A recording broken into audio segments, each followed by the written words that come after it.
Hello everyone and welcome back. We are right here, right now, part 7 of We Are Who We Are.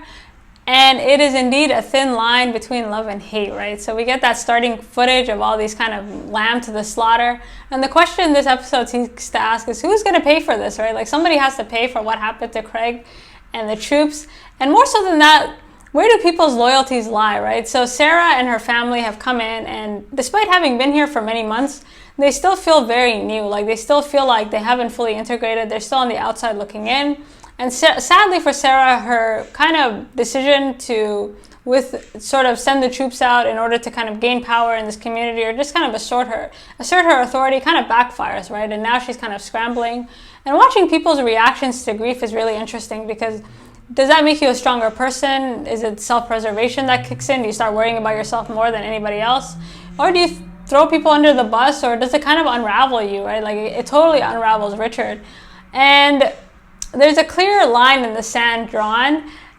And this show has always been about community and how people kind of find their place in a community and how they negotiate, their place within the community, what they suppress in themselves, what they kind of choose to show or kind of censor. And you see that right away, right? And you see just where people's priorities lie. And it's not what you would think, right? And I like the way it plays out through Fraser and Caitlin. So before the news breaks, apparently it's Thanksgiving. Fraser and Kate are talking, and they're talking about, I guess, Fraser's date, Jonathon, and he's showing Caitlin pictures. He's like, look how cute he is.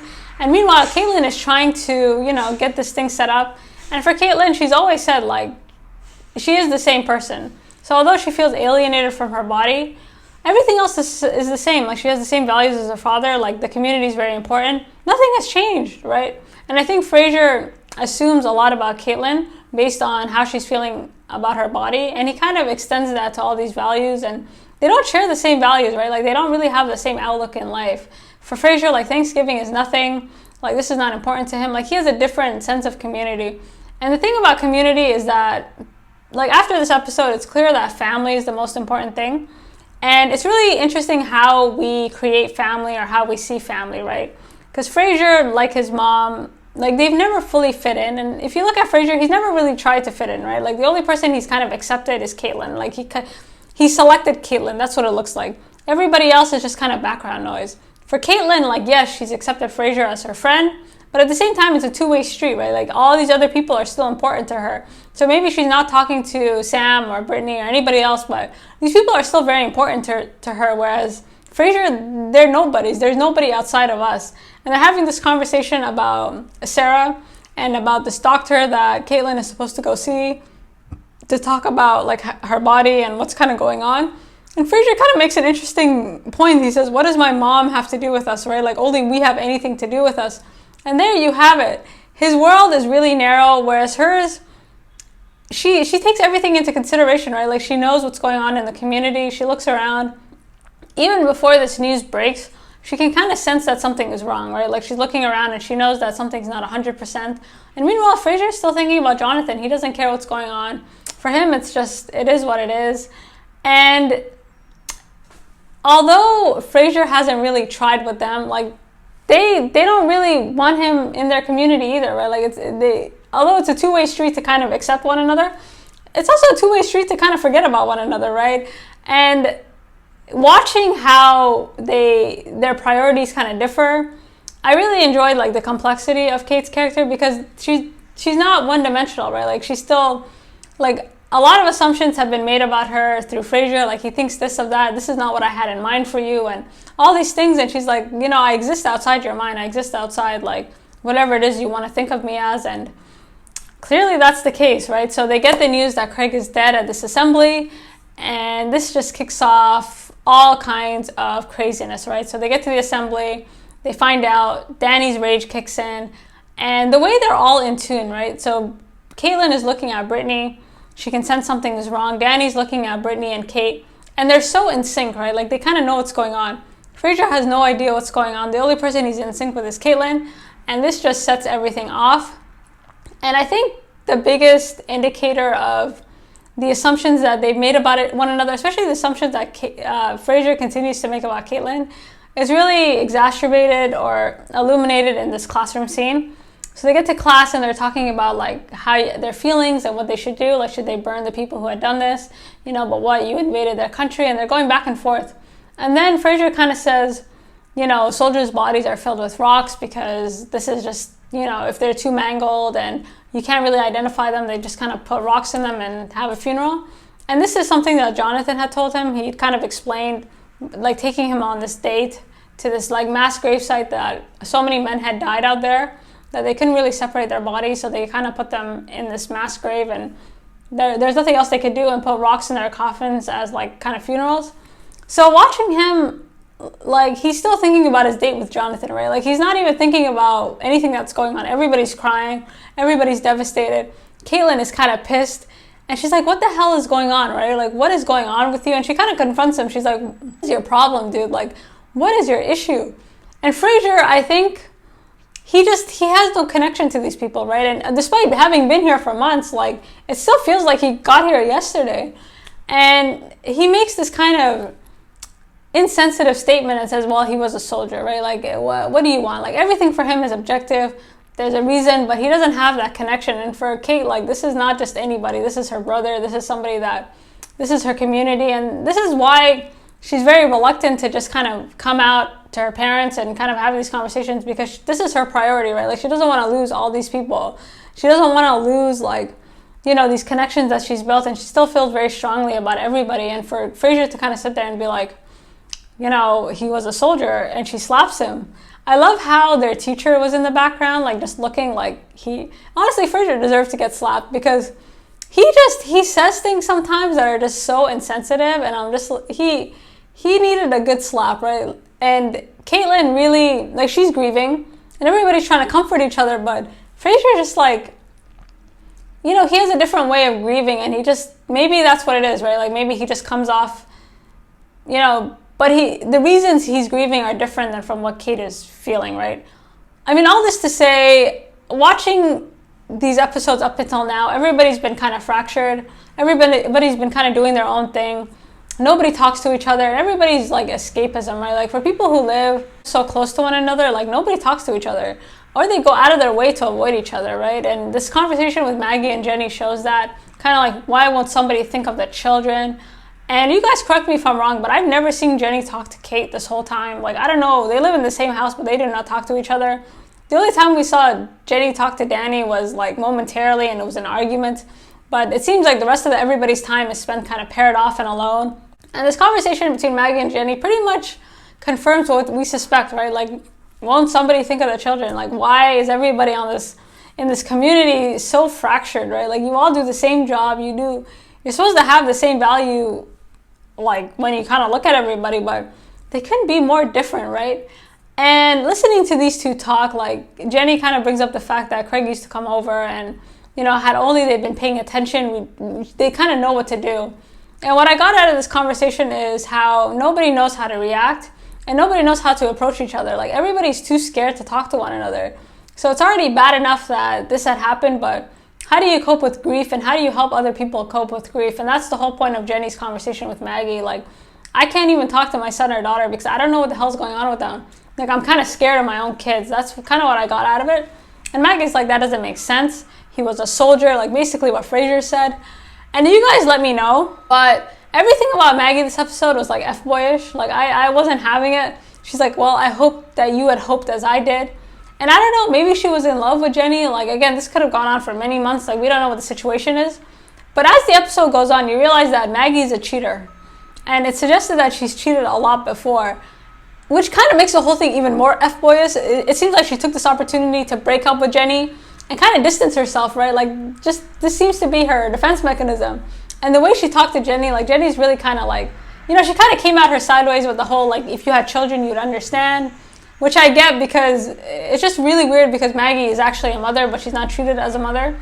Anyways, the whole point of this is nobody knows how to talk to each other, so everybody's afraid, right? Like, Maggie can only talk to Jenny, or Jenny can only talk to Maggie, because, again, I haven't seen her talk to Caitlin. Her relationship with Danny seems like barely there.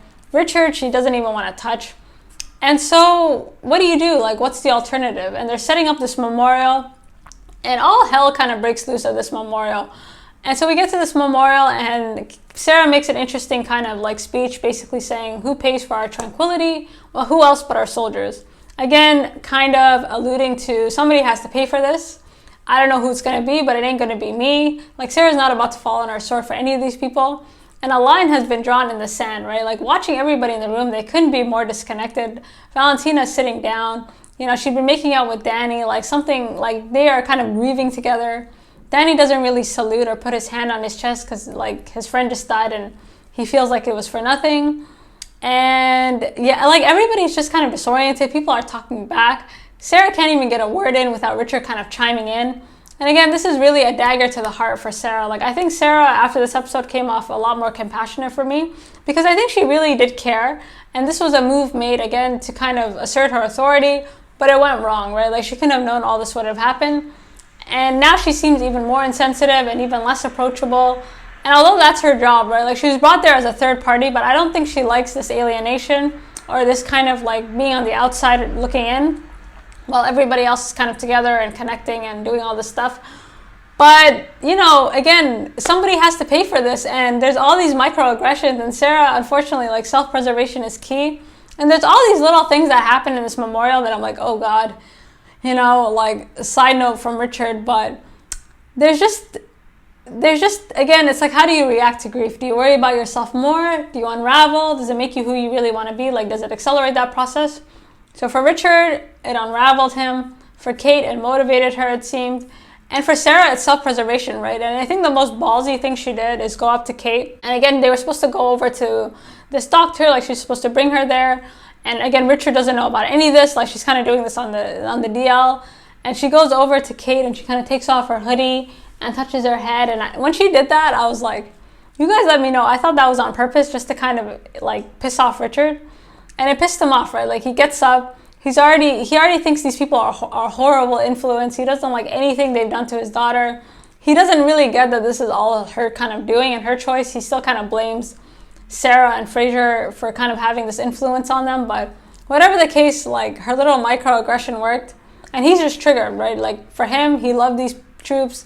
She didn't love them at all. Like, she just kind of threw them under the bus. And any understanding that they could have had is gone, right? Like, at the end of the one of y'all has to go.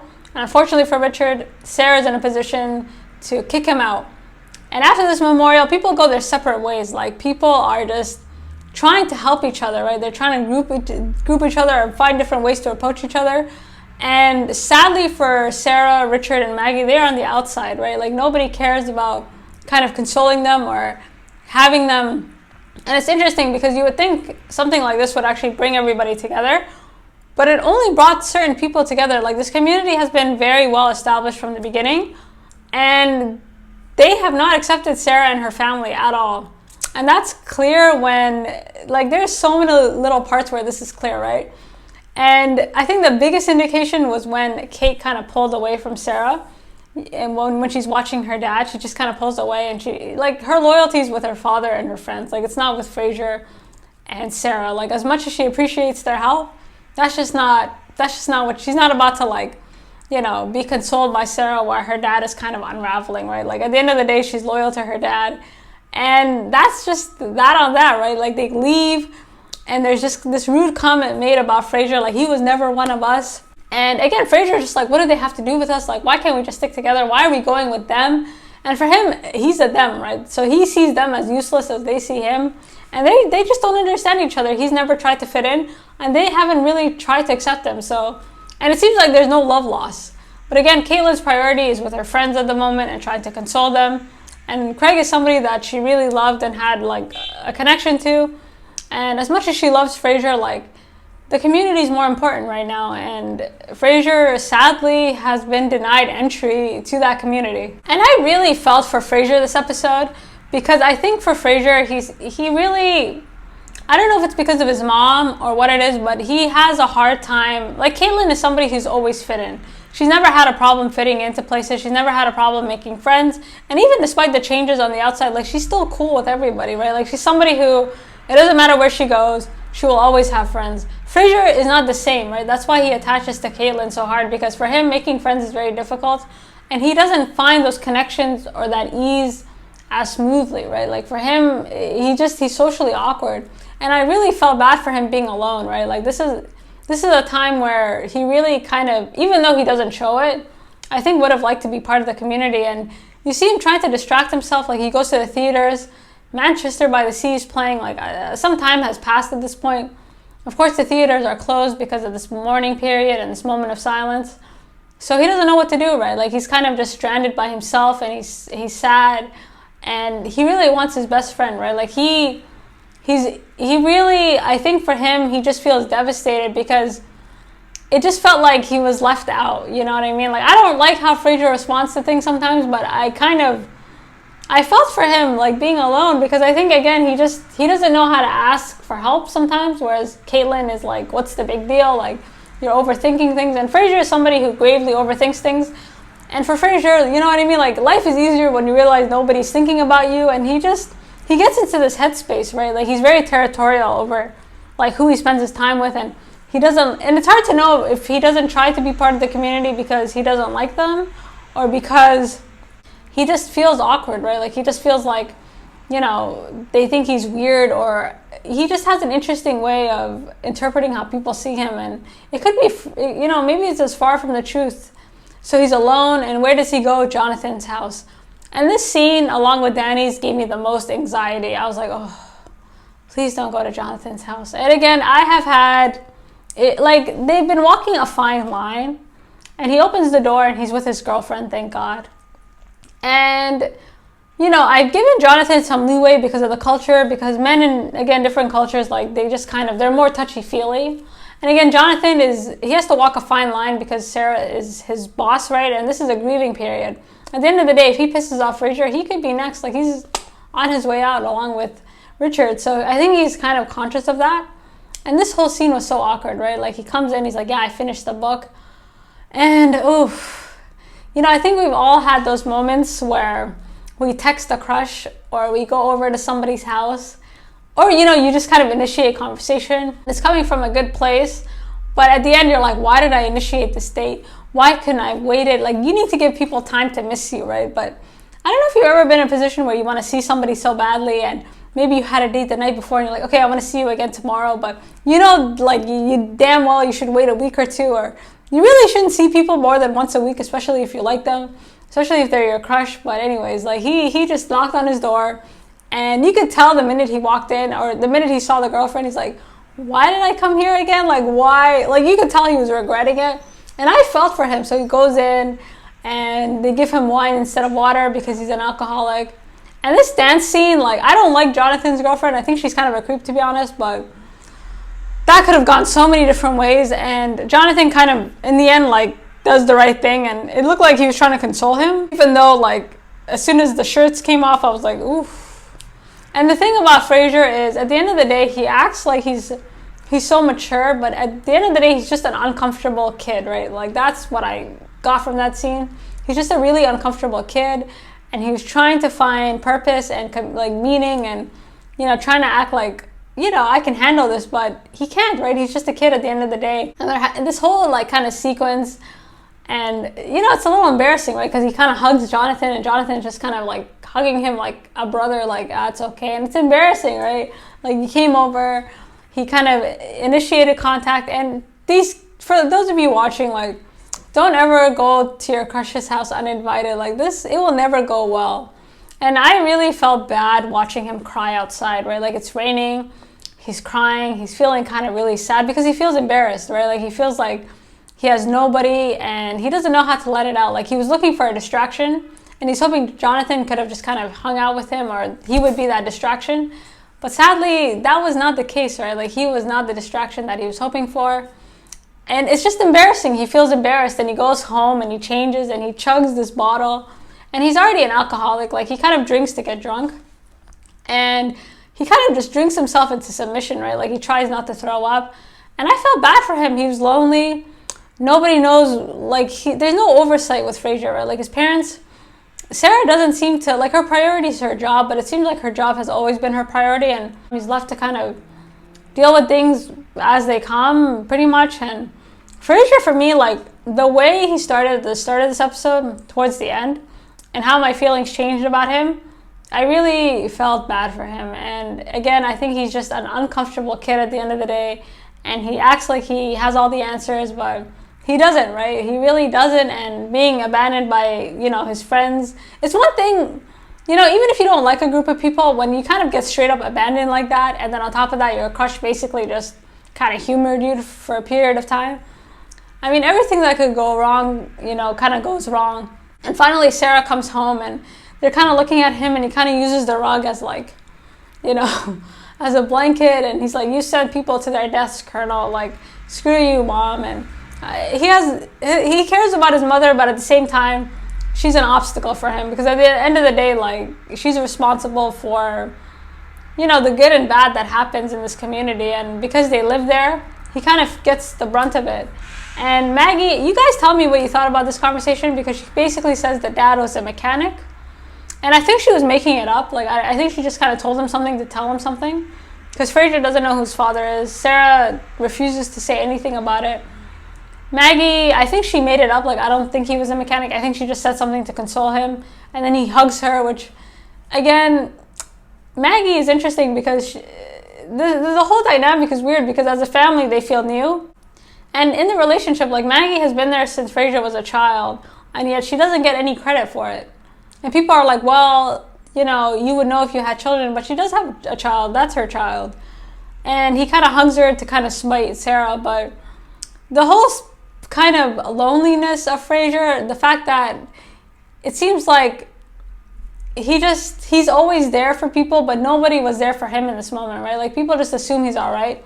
And I think that's what annoys me about Fraser sometimes, is that he has this outward exterior of like, I'm all good, like, everything's fine, but everything is not fine. Like, you're just a kid at the end of the day, and it's okay to ask for help, While this is happening, Kate kind of goes off with her group of friends, and they go back to this house that Craig had his honeymoon in, and they destroy this house, right? Like, they wreck this house from beginning to end.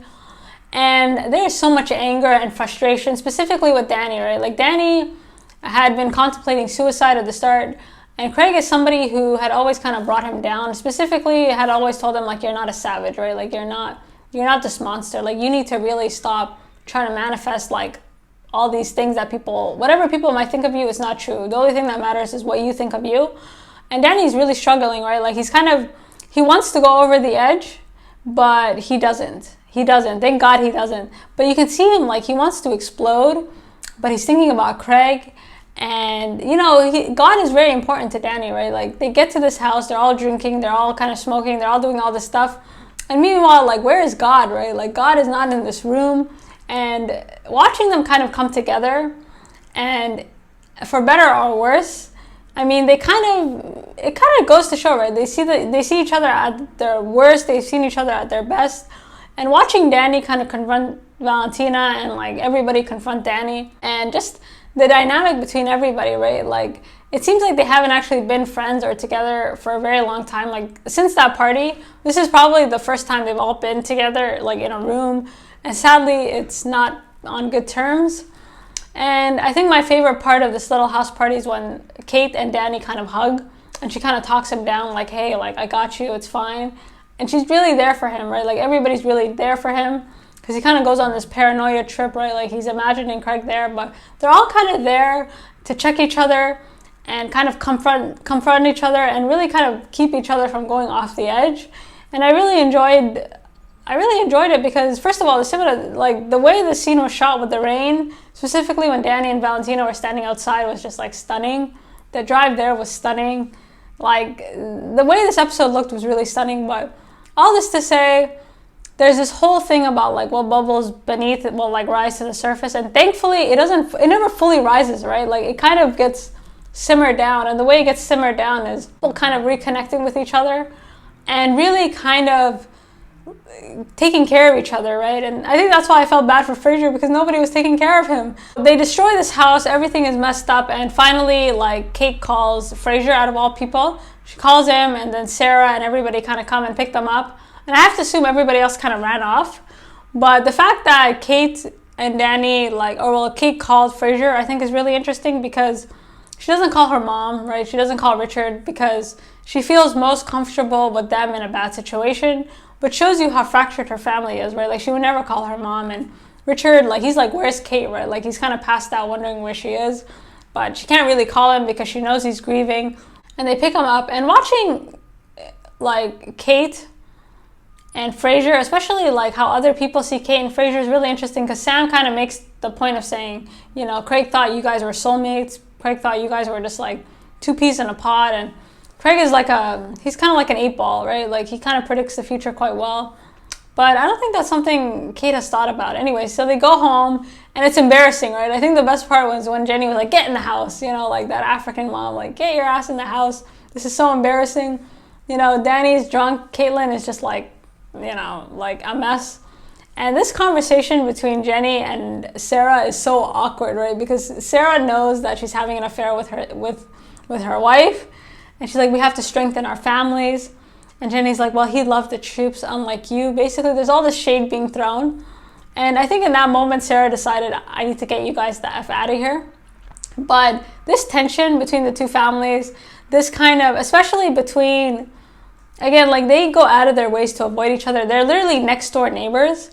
And they don't even say hi to each other, right? Like, or if they do, it's in the dark with Jenny and Maggie. But, you know, Sarah's just standing outside. And I thought this was so awkward and so uncomfortable for everybody. And yeah, so it seems like, so they get home, and it seems like Sarah has known all along that Maggie had been cheating. And more so than that, like, Maggie, again, is a bit of an F-boy, right? Like, she apparently has had other affairs before. And this conversation is really interesting because it seems like Sarah just wants to move. Like, she just wants to keep her objectivity. At this point, she's tired of connecting with these troops. She just kind of wants to make the orders and kind of live her life. But Maggie doesn't let her. She's like, no, you have to kick these guys out. Maybe because she's feeling kind of messy, or maybe, I don't know, like, what Maggie's deal is. Like, does this happen often? But she basically says, no, you have to stay here, and it's them that has to leave. And, you know, a commander should be with her soldiers, but really she only cares about herself. And I thought, for me, like, at the end, Sarah was sympathetic because it seemed like she was still trying to negotiate with Richard. And she was still trying to keep the peace, like, okay, maybe let him have this and I'll just be on the outside looking in. Just so, like, she just wants her wife back and her son. But Maggie, like, kind of, you know, don't shit where you eat, right? And Maggie really surprised me this episode. Like, I'm not going to lie, just the tone, the whole, like, you know, it was nothing, it was never anything. After everything she said about Hope and being with her, I was just like, damn, Maggie, like, it's always the quiet ones, right? Like, I would actually think Sarah would be the cheater, right? Like, Sarah would be the one to have kind of hoes in every area code, but seems like Maggie is the one to watch, right? And I guess you never really know what's going on with people. And this triggers our new normal, right? And Maggie's giving her excuse after excuse. So it seems like whatever Richard was doing at the start of the series, I guess he was black marketing fuel, which is illegal, like selling it in the city.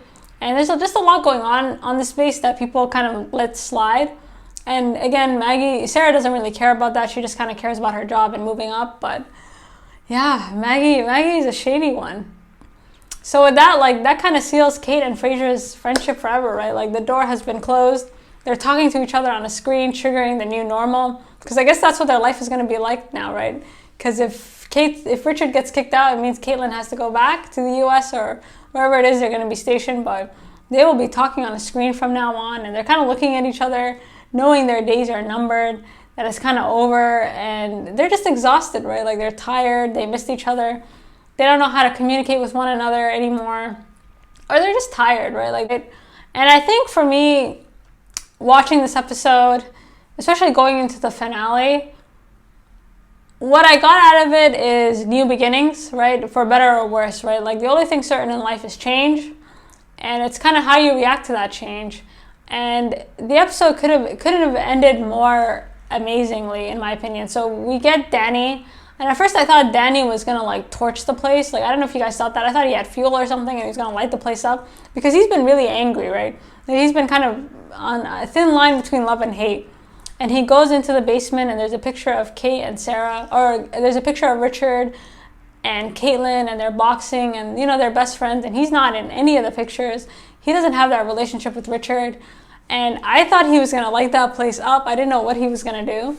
And then he prays, right? Like, he cleanses himself of all the anger, washes himself, and then he prays. He does his best to pronounce the words. But we get the zoom out of this fishbowl, right, of this community. But the fact that Danny was able to kind of find his religion and kind of do it peacefully, right? Like he kind of let this tragedy guide him. Like he kind of, what I got out of it is he understood that maybe he'll never have the relationship he wants with his family, but he can kind of find other ways to be at peace with himself. And, you know, he doesn't want to disappoint Craig at the same time. Like he's not a savage. He's not this angry guy. And he just kind of said, okay, I'm going to do what's best for me. And it made him stronger, right? It accelerated who he wanted to be in the best of ways. And I think that's what will happen to Kate and everybody else. It will just kind of accelerate who they really want to be in the best of ways, instead of kind of unraveling and resorting to these kind of angry measures. But I really liked the last scene. It was quite beautiful. It took us for a loop. But again, I think it just to cleanse everything away, just to accept who you are. You know, everybody might not like it. You know, his family might not like the fact that he's converting to Islam. They already seem to have a problem with it. But, you know, this is what's going to help him cope. This is what's going to help him become a better person. And so that's it, right? And I think that's what we have to accept going into the finale, right? Like, how will people recognize what's in front of them? How will people kind of communicate their new selves to their families? Or whether or not their families will accept it, or whether or not they have a choice at this point. So with that being said, that was an excellent episode. I think we're going to have a very smooth finale.